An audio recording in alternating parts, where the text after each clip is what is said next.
Congo Kinshasa mbote nazalaka na esengo ya koyeba kiboza tellement ebele ya kolanda solo la plus ya mokola lelo yango ebandi mbote na bino.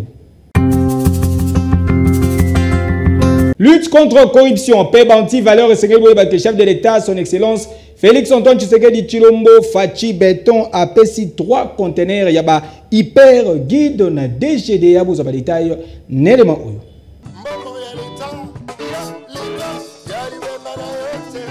Après lancement officiel, il y a campagne, il y a lutte contre corruption dans le secteur douanier. Lobby Eleki Ezalakinde entré dans la deuxième phase avec remise. Il y a 3 conteneurs, il y a hyper guide, il y a douane édition spéciale président de la République, la direction générale des douanes et assises, hyper guide oyo et servir na repère stratégique. L'ensemble, il y a personnel douanier. Ezali ko constitué initiative ya président de la République, son excellence Félix Antoine Tshisekedi Tshilombo Fachi Béton pour la prévention pe lutte contre corruption pe banti-valeur. Na optique oyo différents intervenants na cérémonie organisée na enceinte ya palais de la nation balekaki na podium esika wapi barandaki vibrant hommage na mokonzi ya mboka son excellence Félix Antoine Tshisekedi Tshilombo Fachi Béton pour la vision et leadership naye en faveur de la lutte contre l'antivaleur, en vie de la promotion de la valeur républicaine, citoyenne, éthique et morale.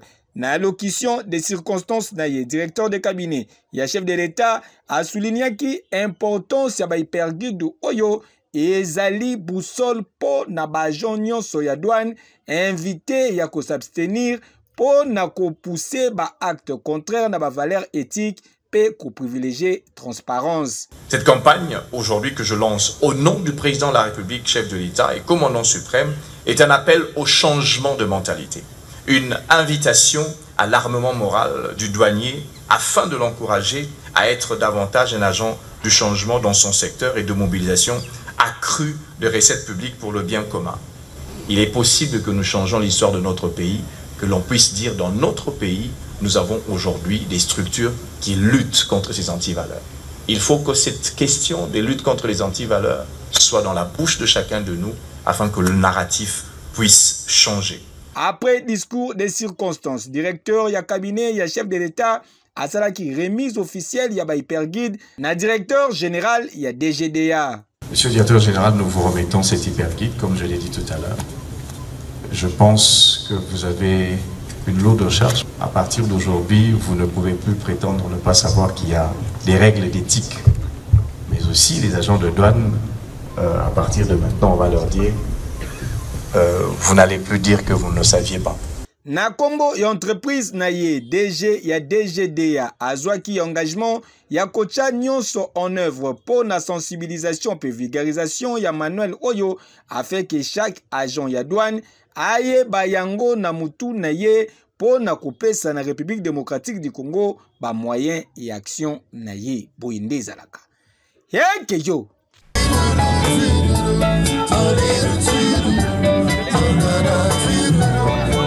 Deuxième session, il y a Troïka politique qui présidé Lobeleki, le ministre ya finance commentaire.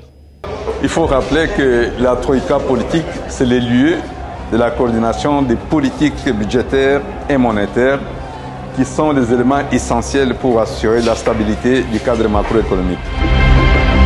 Comme vous l'avez dit, la réunion d'aujourd'hui fait suite à celle qui s'est tenue le 24 juin et elle a permis de constater des évolutions favorables.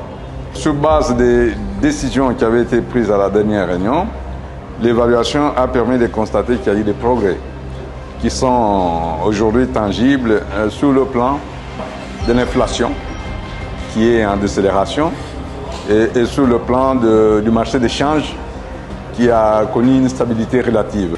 Et donc aujourd'hui, la réunion a martelé sur l'urgence à mettre en œuvre un pacte de stabilité actualisé, c'est-à-dire des engagements pertinents que les ministres des Finances, les ministres du Budget et la Banque centrale vont prendre pour renforcer la stabilité macroéconomique et garantir, n'est-ce pas, le pouvoir d'achat des populations.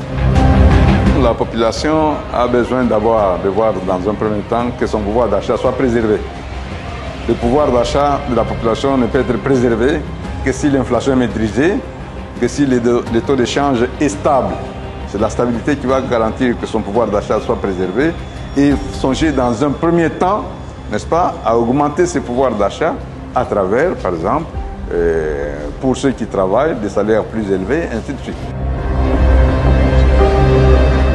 C'était aussi l'occasion pour rappeler les conclusions de la 6e revue du programme économique du gouvernement, parce que, comme vous le savez, c'est la toute première fois que notre pays parvenait donc à la conclusion d'un programme économique du gouvernement qui est appuyé par la facilité élargie du crédit du Fonds monétaire.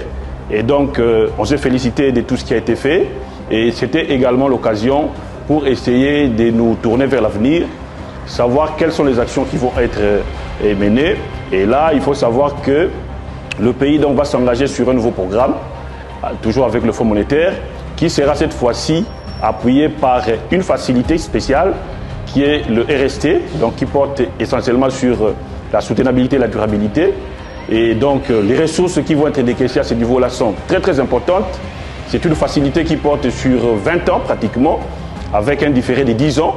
Donc contrairement donc à la facilité élargie de crédit qui est de court terme à peu près sur 3 ans. Mais là c'est vraiment des facilités très importantes où l'État pourra encaisser autour d'1 milliard de dollars et qui lui permettra donc de mener des réformes nécessaires, notamment pour régler des questions climatiques. Accusé de mégestion au sein, il y a parti au pouvoir. UDPS, secrétaire général AK47 Augustin Kabouya a recadré par des tracteurs naïbs aux détails. La commission de gestion des ambitions, bino bato bosala ki musala ote. Cordon Téléma. Te binonde bozo sala makelele. Ye alobi yango. Sikoyo musala oyo balobaka ke Kabouya fait tout seul. Eza musala nini. Par manque d'argument balobi boye. Oh, ye moko akomi porte-parole. Par respect ya bandeko ya presse. Ceux qui va téléphoner nga batuninga ke likambo boyeza ndenge nini nalobake na ko répondre te. Est-ce que c'est un respect? Mais on me reproche de quoi? Je n'ai pas dit que je suis parfait. Même ma prérogative nanga statutaire n'a pas si bango. Baza toujours ba insatisfait. Baza toujours ba insatisfait. Naza na répertoire awa ya ba entreprise.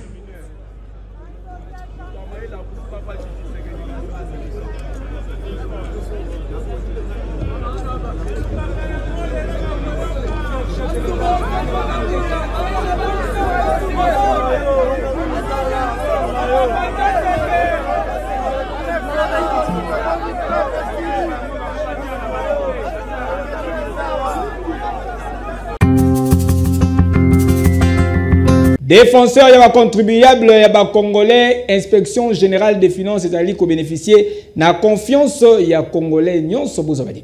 Tout ce que je viens de vous dire, tout le travail qui est fait, il y a un élément important que je voulais vous donner en conclusion.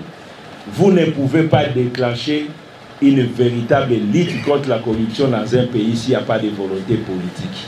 Congo Kinshasa yokelanga nanu eloko oyo.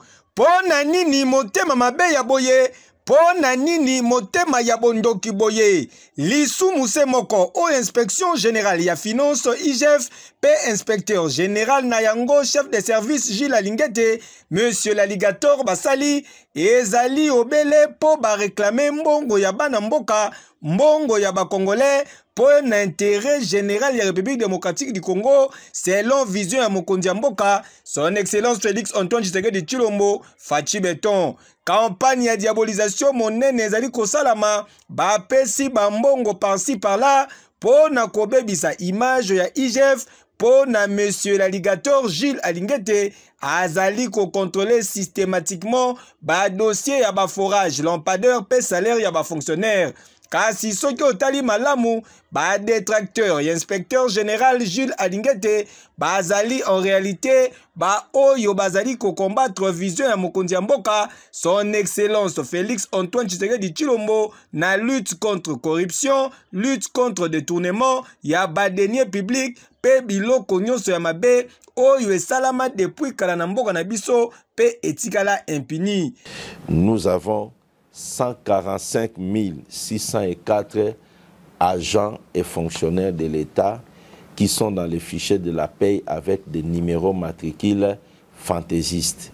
Deuxièmement, nous avions constaté les cas de 53 328 agents et fonctionnaires qui disposent de plus de 2 numéros matricules dans les fichiers. Nous avions également constaté les cas de 93 356 agents et fonctionnaires de l'État qui partagent les mêmes numéros matricules avec d'autres agents de l'État. Noko! Awa esi totimbeli baje na bino ba campagne nyonso na maye wo boti ka monsieur l'alligator kimia po azali kosala musala na ye kitoko oyo ezali ko permettre na mboka et maximiser ba recette pe e boucher ba bisika nyonso bo bandaki ko yibela ba mbongo ya bana mboka. Dans ces pays, on a dit maintes fois, plus rien ne sera comme avant, mais les choses ont été pires qu'avant.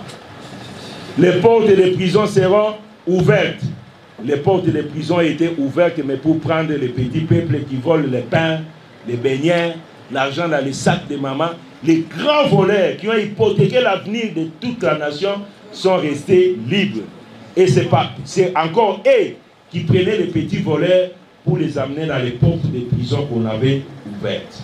Contrôle Oyo n'est facilité na gouvernement et mettre en place plusieurs projets à impact visible à l'instar ya Rocade ya Kinshasa dont ba travaux outi ko lancer lobby eleki na mokonzi ya mboka chef de l'État Félix Antoine Tshisekedi Tshilombo. Tala ozali congolais ya solo et sengeli ko encourager digne fils ya pays Oyo monsieur Jules Alingete Kei l'alligator. Ah, soit bango. Yeke yo. Depuis que je suis à l'inspection générale des finances, c'est pour la première fois, je peux vous témoigner qu'il y a réellement la volonté politique dans les pays de lutter contre les antivaleurs, contre la corruption et d'assainir les finances publiques. Voilà pourquoi j'ai dit un grand merci au principal artisan de la lutte contre la corruption dans notre pays, le président de la République, son Excellence Félix Antoine Tshisekedi Tshilombo. Pour ceux-là qui ne le connaissent pas,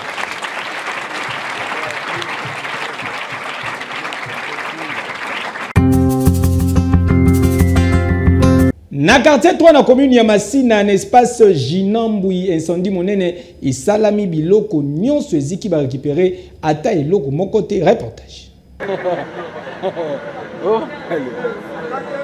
Population ezalaka na quartier 3 na commune ya Masina balala kaka na butu boye ya lobi eleki bamona kaka boye moto ebandi kopela moto na ndenge ya kosakana te.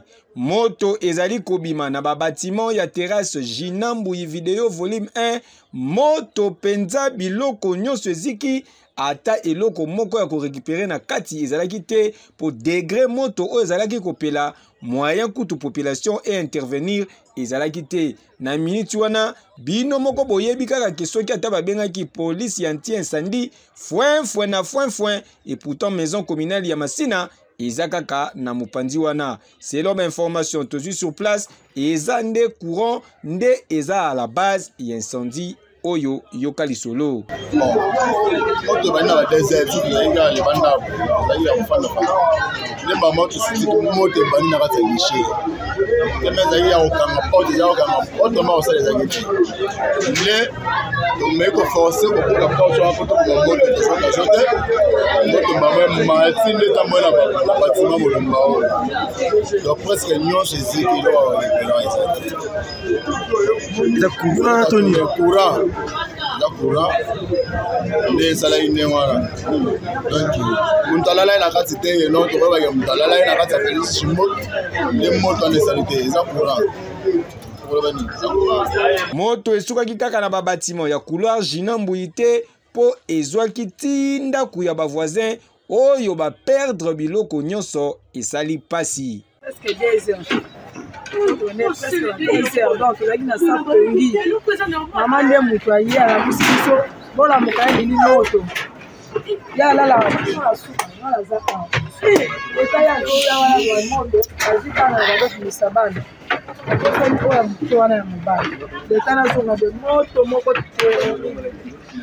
Donc, moto, on dirait, plus qu'infernal.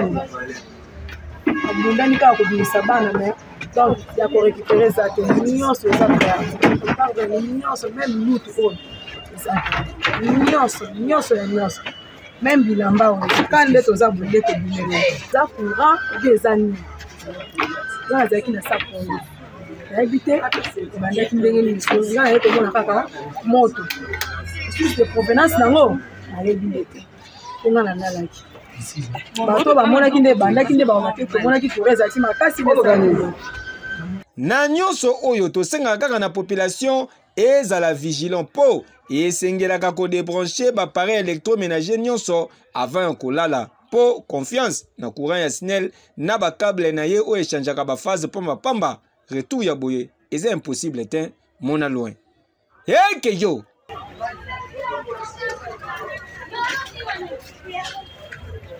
insécurité eleki na commune ya Njili ba criminel ba sasi aveni mobimba ba papi machette na ndenge ya kosakana te ata policier moko te atikali kokoma boza ba détail nyelema oyo. Likambo ya insécurité oyo kosila mukolo nini awa na ville province ya Kinshasa tozali na commune ya Njili na kubangu esika wapi ba krima veut dire ba criminel ba sali musala na bango na ndenge ya kosakana te sans inquiétude aveni mobimba ba nettoyer yango selon information toujours sur place événement et bandaki nanu à partir ya ba 2h du matin ti koko ma 3h du matin ba criminel ba koteli batuna bandaku ba buki ba porte ba vitre ba koti ba bandi kozwa nyonso oyo esepelisi bango ba beti masasi ba papi ba machette pas moyen. En tout cas, basali na ba acte ya sabotage boza na idée yoka communication. Mais ce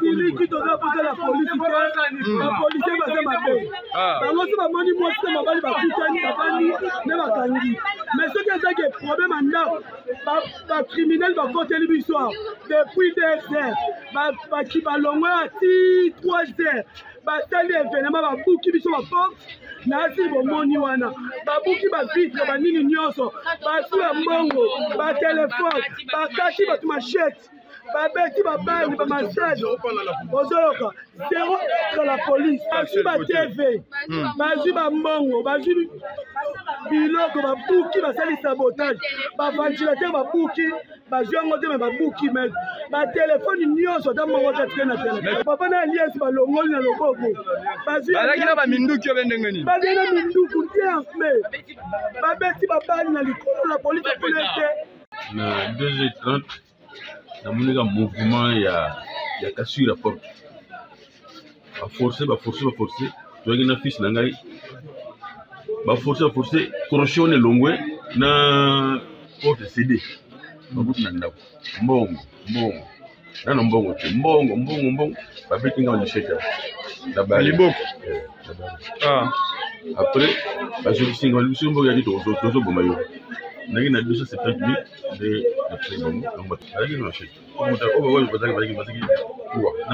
population na tongo wana ba kendo koluka ba policier na souciette boye ba kuti souciette vide ata policier moko azate et pourtant souciette wana ezaka ka 0 mètre na bisika ba événement oyo isalami Bongo bino bosignale la police tiere événement salama. Faut moni bango te. Bazate na éviter zo bango compris. Donc bongo mi la poste à la police, la policier bazate. Bazate bana babenga bango bato na lemba na nini baye mais bango tela ba oyaga héros. Donc bino la police a à peu près combien de avenir dans la police? Avenir moko. Donc sur les gars avenir moko deuxième avenir à la police. Mais beaucoup mi poste à la police. Donc comme mi poste à la police ba bon ba bazate. Donc teli sous tosali 3 tours. Malgré que quelques éléments, il y a la police babanda ikoya na tongo wana kasi epesaki déjà mbutu na population oyo babandaki kubenga na bango. Mon général Blaise Kilimbalimba Kinshasa ezali na maboko na yo bakaya boye, il faut koluka yango solution rapidement. Keyo sur la plus, Mokola Lelo commis Nasuka, merci pour la confiance et fidélité. Botika, te souhaiter joyeux anniversaire na Omwele Miele précieuse Joyce. Azali ko célébrer mbotama na ye Mokola Lelo mwana ya maman Vero Mandefo azali ko linda mabe. Bazali ko lia bazali ko mela avec un pacte pédologie ndenge kaka ezalaka bosepelaki na ba image bo pesa merci mingi na 4 fois champion play Israël Mbui mobali ya Simoko azalaki na sima caméra Jérémy Foueta azalaki na régie finale ba mataba kita ba balukala mabele ngai na bino tukutani lobi.